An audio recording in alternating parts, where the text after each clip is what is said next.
Hello everyone, welcome back to my channel. শীতের এই সন্ধ্যায় পিঠে বানাচ্ছি কিভাবে সেটা আপনাদেরকে দেখাচ্ছি। প্রথমে ব্যাটারটাকে প্রয়োজন মতো লবণ আর হালকা কুসুম গরম পানি দিয়ে ভালো করে গুলে নিলাম। আর ব্যাটারটা রেডি হয়ে গিয়েছে।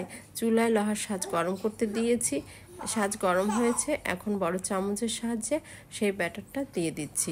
আর এটা আমি কিভাবে রেডি করেছি সেটা আপনাদেরকে বলছি।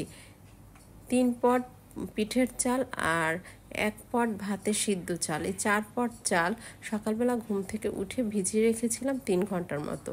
এরপরে সেই চালটাকে ভালো করে ধুয়ে ব্লেন্ডারে অল্প অল্প পানি দিয়ে ব্লেন্ড করে নিয়েছি।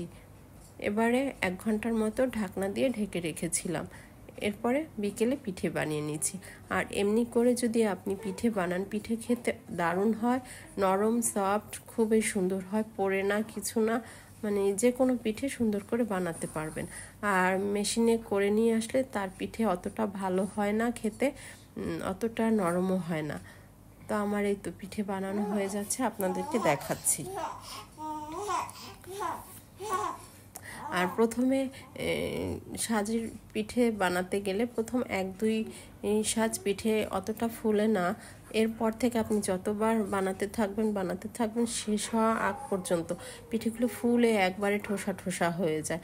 তখন আর আপনার গোলানো থাকে না, মনে হয় আর একটু থাকলে আর একটু বানাতাম, এরকম মনে হয়। মানে পিঠে আস্তে আস্তে একবারে নরম, খুব সুন্দর হয়ে যায় বানাতে বানাতে। তো আমার পিঠে প্রায় বানানোর শেষের দিকে, আর ফুলে একবারে ঠোসা ঠোসা হয়ে যাচ্ছে।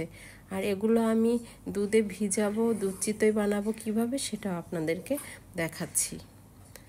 তা আমি এই তো, আর খুব সুন্দরভাবে উঠে যায়।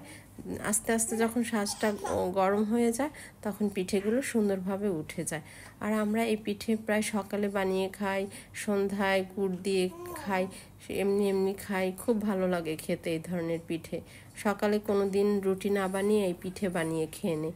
তো আমার 1 ডালা পিঠে হয়েছে, অনেক সুন্দর নরম তুলতুলে হয়েছে।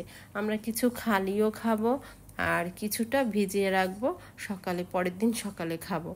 তা আমার বানানো হয়েছে, এখন এই যে গুড় দিয়ে আমরা এগুলো খাবো, আর বাকি কিছুটা আমরা আবার ভিজিয়ে রাখবো। তো এদিকে দুধ জাল করে নিয়েছি, গুড় জাল করেছি, দুধ জাল করেছি, সব কিছু রেডি করে নিয়েছি। আর এই গুড়গুলো আমরা সেই অনেক দূর থেকে অর্ডার দিয়ে নিয়ে এসেছি। এটা হচ্ছে মেহেরপুর কুষ্টিয়ার থেকে 5 কেজি গুড় প্রথমে নিয়ে এসেছি অর্ডার দিয়ে। গুড়টা এতই ভালো বলার মতো না, আমরা প্রতি বছরেই ওইখান থেকে গুড়টা নিয়ে আসি।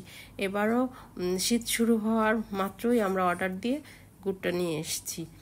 আর এরপরে আরও 10 কেজির অর্ডার দিয়েছি, এটা আসবে আরও কয়েকদিন পরে, এ মাসের মাঝামাঝি সময় আসবে।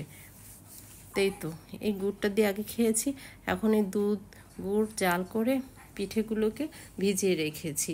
আর এটা এইভাবে রাত্রি পর্যন্ত ভিজানো থাকবে, সকালে খাবো, আপনাদেরকে সেটাও দেখাচ্ছি।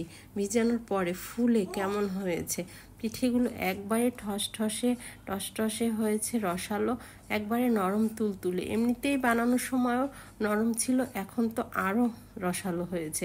চামচ দিয়ে কেটে দেখাচ্ছি। আর এই ধরনের কোনো মেডিসিন দিতে হবে না, কিছু না, আপনারা বানিয়ে খেয়ে দেখবেন, অসাধারণ লাগবে। তো আমার ভিডিও ভালো লাগবে অবশ্যই জানাবেন, প্লিজ একটা সাবস্ক্রাইব করবেন আমার এই চ্যানেলে। আবার আসবো অন্য কিছু নিয়ে, ভালো থাকবেন।